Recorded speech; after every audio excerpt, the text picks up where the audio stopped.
The NFC developed a little bit of clarity on Sunday afternoon, but even the tiniest bit of clarity in the NFL is very often but a faint signal through the noise of the playoff picture.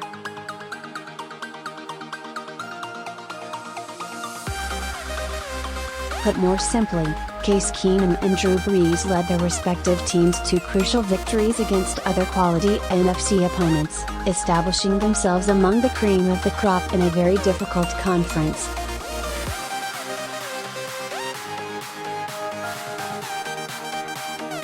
Don't get mad if you root for someone else here, because there is a lot to unpack in the NFC.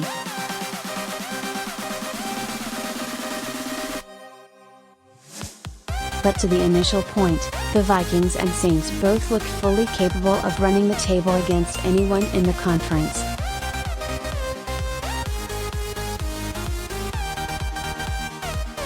New Orleans manhandled the Panthers, putting enough pressure on Cam Newton, who was dealing with the absence of Greg Olsen and Ryan Khalil, to stymie the Carolina offense and hold the Panthers to 21 points.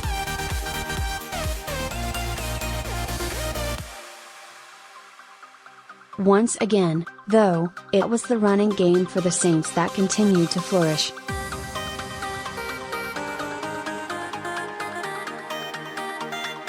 Alvin Kamara is going to win Offensive Rookie of the Year, and he might very well win Offensive Player of the Year at the pace he's on.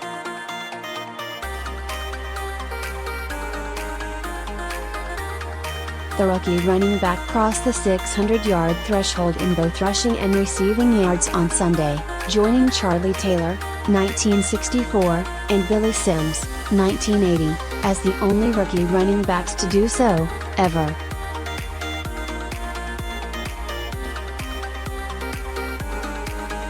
Kamara has 4 games left, 2,000 scrimmage yards is on the table. Kamara and Mark Ingram are just terrifying at this point.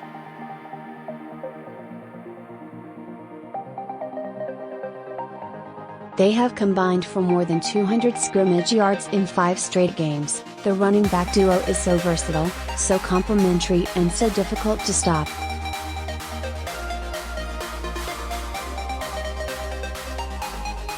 Kamara has this combo of physicality and elusiveness that is just so rare. In his last 5 games, Kamara has 720 scrimmage yards and 8 touchdowns.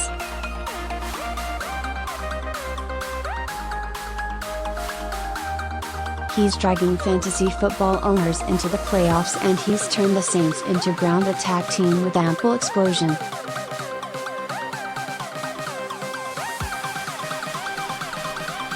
They didn't need Drew Brees to be great again on Sunday and still won. The ceiling is the roof with this team.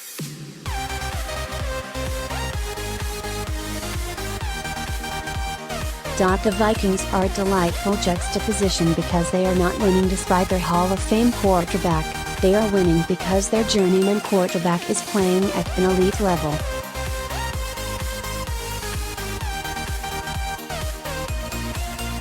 Case Keenum has played like a top 10 quarterback. That's a statement I can make in the year 2017, and you can't argue with it.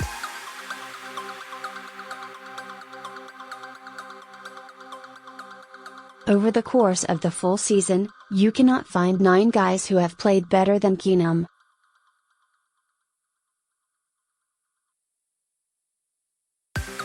The number might be smaller. Keenum is playing mistake-free football. He went 18 for 18 between the numbers at one point on Sunday and finished with just 5 incompletions, and has found a groove in Pat Shurmur's system.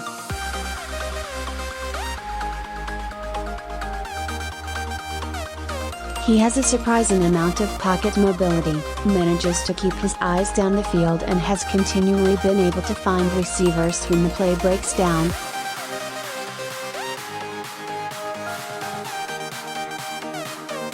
Just a random thought I had while watching some of Keenum's play: how would he have fared in Los Angeles if Jared Goff wasn't drafted and Sean McVay still landed there? It sure feels like his versatility.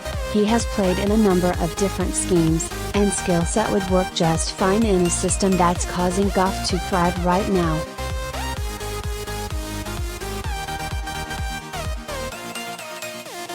Another thought: how did Jeff Fisher produce the NFL's worst defense last year with both Goff and Keenum on the roster? Yeesh.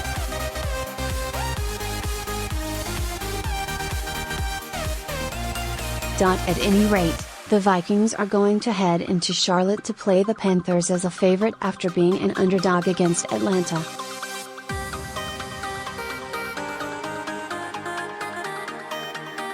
They didn't snuff out the Falcons, but they came kind of close. Xavier Rhodes locked down Julio Jones, 2 catches, 24 yards, and the Vikings held the Falcons to 102 total rushing yards.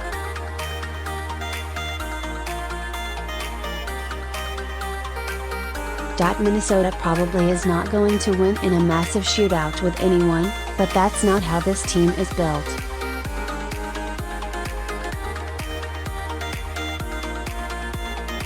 This is an elite defense that puts tons of pressure on opposing quarterbacks and has top-end talent at each level.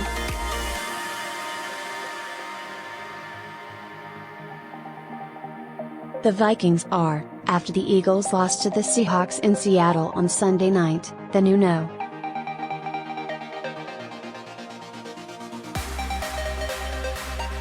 One seed in the NFC. The Saints are just a game back of the Eagles for the number 2 seed, and Philly gets the no.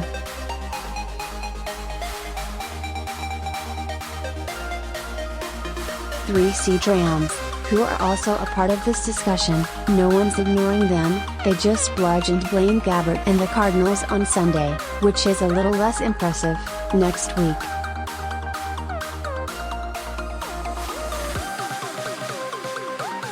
On a weekend when 6 of the top 7 NFC teams played against each other, Minnesota and New Orleans established themselves as viable NFC contenders on equal footing with Philadelphia.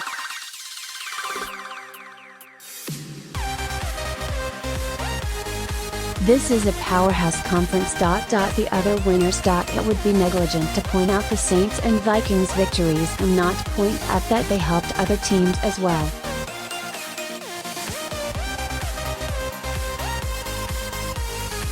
A week ago the Cowboys and Packers were dead in the water, essentially toast when it came to the playoffs after losing critical players, Aaron Rodgers for Green Bay, Sean Lee and Ezekiel Elliott for Dallas.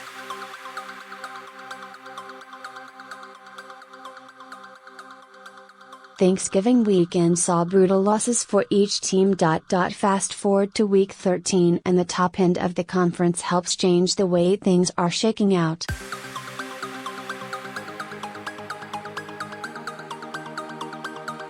Green Bay wants the Vikings to run away with the division, because it means beating up on other wildcard teams.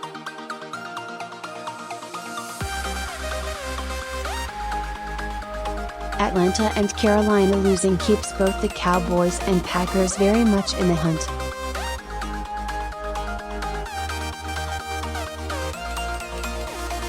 For Green Bay, they got just enough out of Brett Hundley, 84 passing yards, 66 rushing yards, some plays, to win against a bad Buccaneers team at home.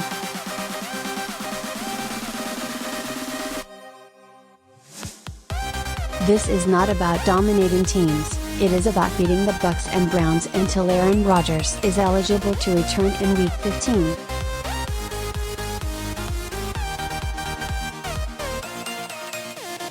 One box got checked thanks to an Aaron Jones overtime walk-off touchdown for the Packers.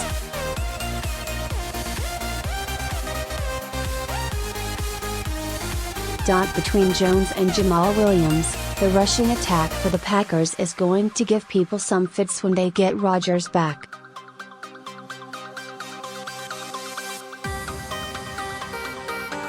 Beating the Browns is up next. They should be able to do it. The Cowboys have to wait an extra week to get Ezekiel Elliott back, and they have 2 road games ahead, at Giants, at Raiders, but the good news for Dallas is they've shown in the last week they can handle Elliott's absence.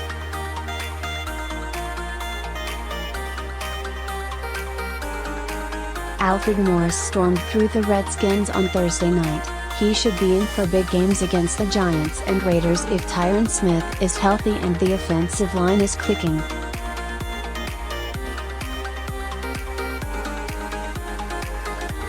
The Cowboys were left for dead after losing to the Chargers on Thanksgiving. They very much have life at the moment, but can't afford to make any mistakes here.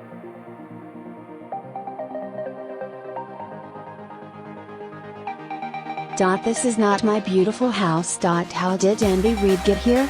At one point the Chiefs were 5-0 and very much looked like the best team in all of football.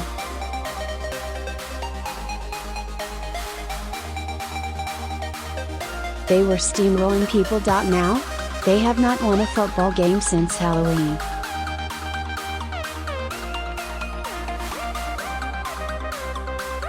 They're that pumpkin sitting on the porch that your neighbor just will not take to the trash.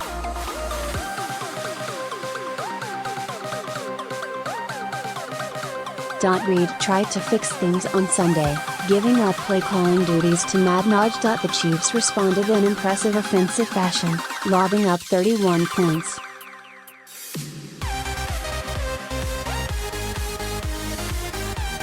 They managed to produce two very quick touchdowns to Travis Kelce. I can personally attest that Alex Smith went for nearly 50 fantasy points.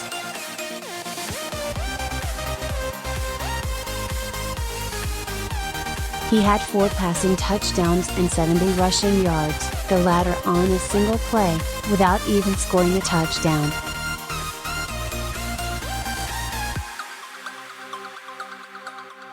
Smith also hit the insanely fast Tyreek Hill for a pair of touchdowns. The Chiefs lost.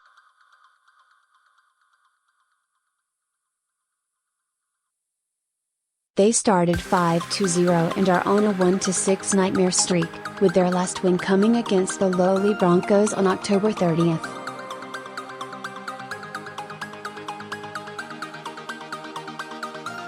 If you haven't been paying attention, during that time span both the Chargers and Raiders have decided not to be terrible.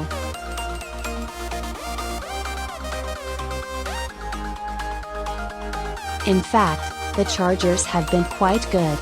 My preseason Super Bowl pick from the NFC has gone 6-2 since and 0-4 start, evening out their record to 6-6 with a cruise control win over the Browns on Sunday.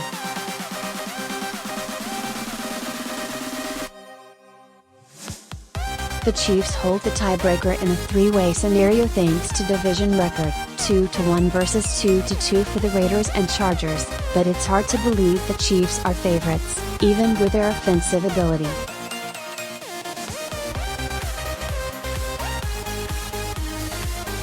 They simply can't stop anyone. The Chargers can. And the Chargers have the offense cooking too.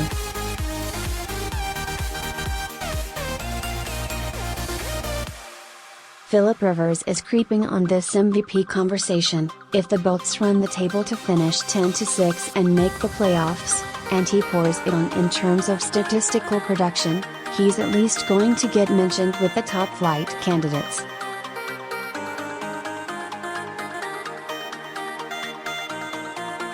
He likely won't pass Carson Wentz or Tom Brady if either guy goes out and wins 14 games, or Russell Wilson if he takes the Seahawks to a high seed virtually by himself, but he's a fringe candidate right now.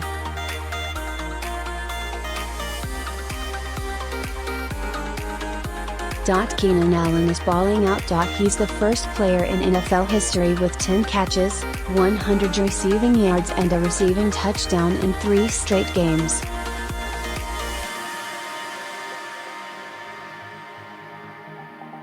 Allen has always had the ability to be a true number 1 wideout, and he's finally flashing it.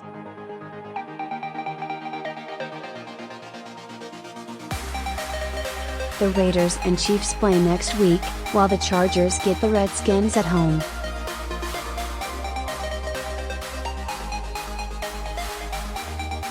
The week after, the Chiefs and Chargers square off in Kansas City. We are about to get some serious separation in this division, and it couldn't come at a more interesting time.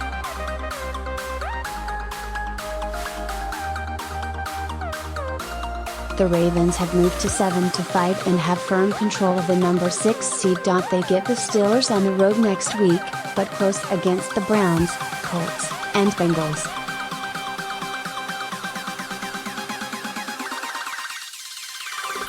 They will probably win at least 9 games, and it would be a stunner if they won less than 8.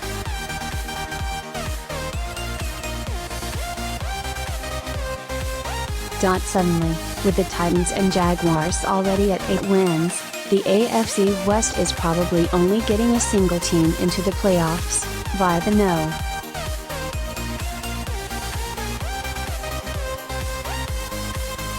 Four seed. The Chiefs were written into that spot in a shoppy just a month ago. Now things are much less certain.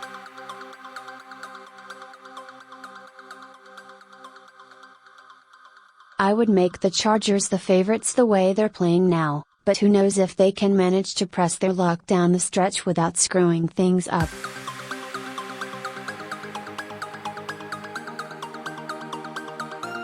We're going to know a lot about this division in the next 2 weeks. The December 31 game between the Raiders and Chargers could be a win or go home situation.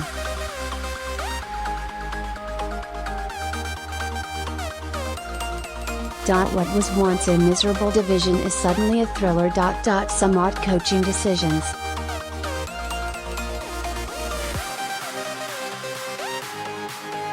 Here's some fun synergy for you.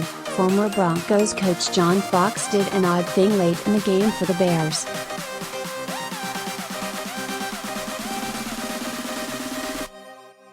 And his former offensive coordinator Adam Gase, who worked for him in multiple spots, did an odd thing for the Dolphins late in the game.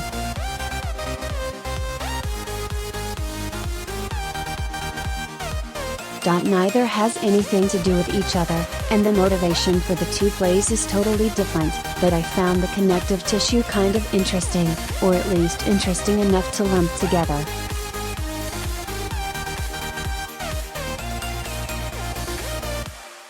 First up is Fox, who inexplicably decided to trust a play call he had on a field goal block from 24 yards out.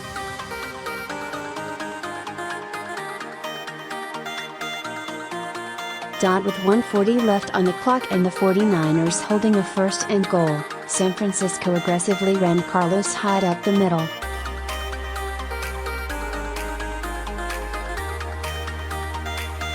The Bears could have let him score, and gotten the ball back. Instead they tackled Hyde, then immediately called their final timeout.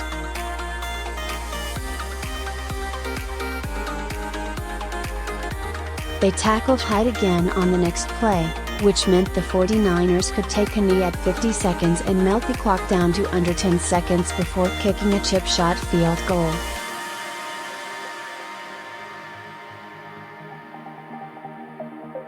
We talked about it, but it would have had to be done at 1:36 or 1:40, whatever it was, Fox said.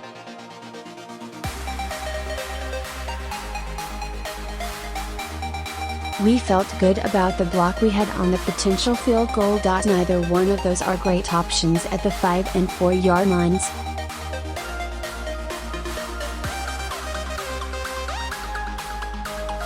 Who feels good about a field goal block play?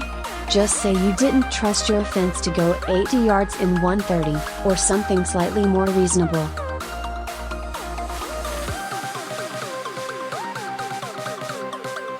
Robbie Gould, in his revenge game, buried the field goal and the 49ers won. Fox has not had a good year coaching.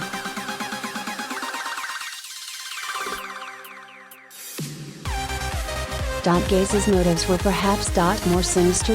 Going up against his old team, Gaze absolutely ran up the score and absolutely stuck it to his old team.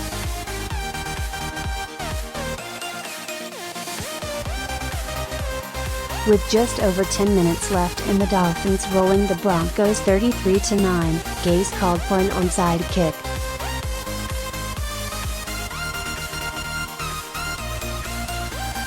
That's not a spot for an onside kick. But to each his own. The Broncos believe it was personal.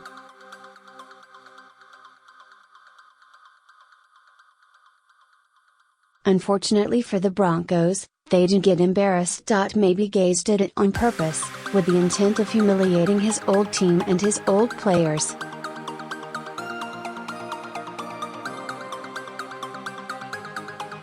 Who knows. Maybe he just wanted to take a shot at his old boss. Gaze explained it by saying he plans to keep his foot on the gas at all times.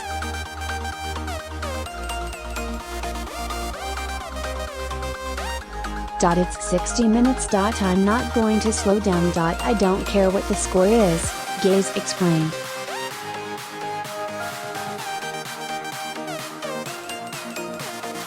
I'm a firm believer in the if you don't want to get scored on, stop somebody rule.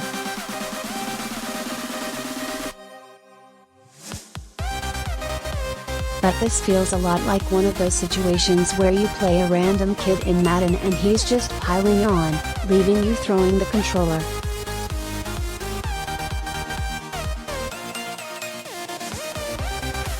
What makes it a little odd is that he worked with Vance Joseph, who is probably not having the time of his life, last year.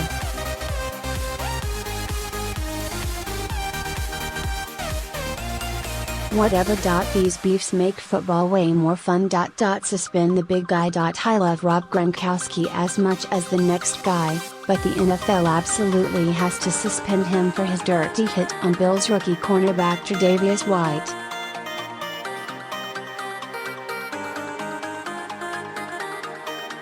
After the play, Gronk basically went WWE on the young defensive back, potentially causing a concussion.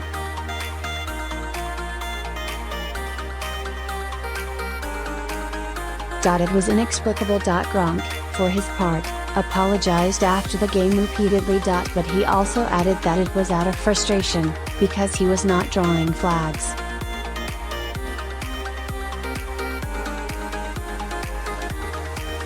He says he lashed out because of emotion, but it's not okay. You can't do that to an opponent, laying on his head and going for a DDT in a situation where the play has clearly been over for what felt like 5 seconds.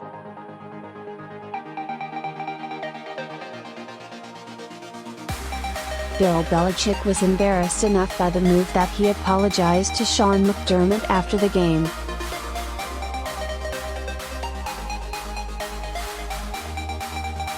The NFL needs to suspend Gronk 1 week. The message sent by fining him or letting him get away with a move is that it's fine to engage in dirty tactics.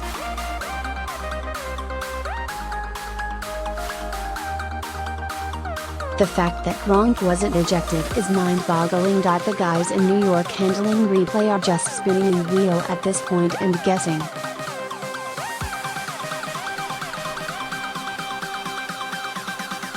What are they looking at? Are they even bothering to examine plays in which player safety is a concern? Clearly not, because if they were, Gronk would have been immediately ejected for this flagrant behavior.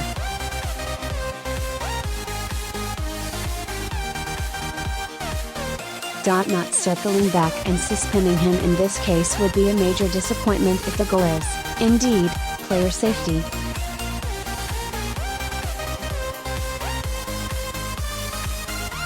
Touchdown celebration of the week. Actually, we're going to give the award to a pair of celebrations, because they're both cool basketball celebrations and I'm not sure which one I like more.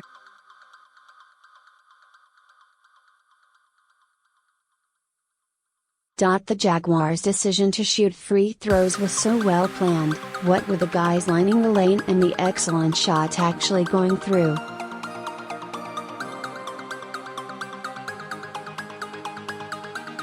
But the execution level of doing layups by the Titans is much harder from a practical standpoint, mainly because of the oblong nature of the football, which makes shooting, catching and passing all very hard.